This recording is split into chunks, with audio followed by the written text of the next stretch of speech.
So our crew members start the day by exiting the airlock. As mentioned, they'll then go to that work site that's quite close by. So Chris just goes around directly there. Jessica has to go up on a little bit of a longer path. The reason for that is to grab the foot restraint that she'll use for the day. So she'll go up to what we call our port seat cart.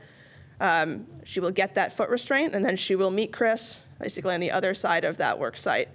The crew will set up the foot restraints, and then they'll remove the spare joint from its storage location. As I mentioned, that allows space for the lee cluster, and we'll place that spare joint on a temporary stow location that you'll see up on the right of your screen here. That makes it accessible for later.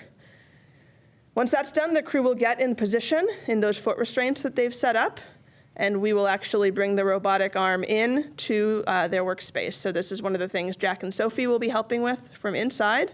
You'll see that robotic arm is gonna pitch down so that the crew can access it. At this point, before we power it down, we'll have the crew confirm good access to all the fasteners that they need to use throughout the day. So what they're doing here is just using their tools to make sure they can get to all of those fasteners. Once that's done and we've powered the arm down, they can begin the disassembly. And so as I mentioned, the first thing they'll have to remove is that end effector plus 2 joints.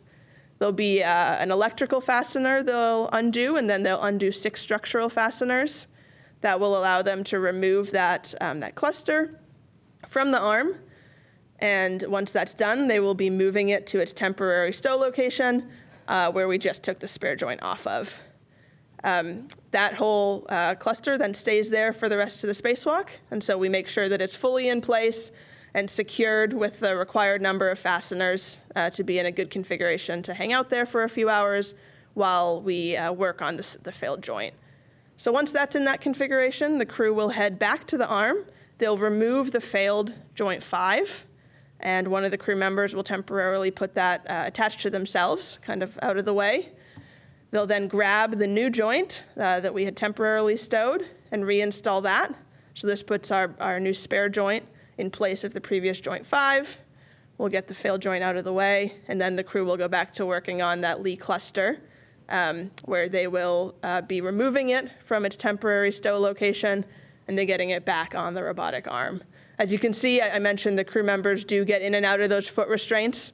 It's one work site, but you still have to make sure you can reach everything, and so they'll be in and out of those foot restraints and also changing the positions as needed. So they'll remove that lee cluster from its temp stow location. They will then get back in position to rotate it and get it back onto the robotic arm.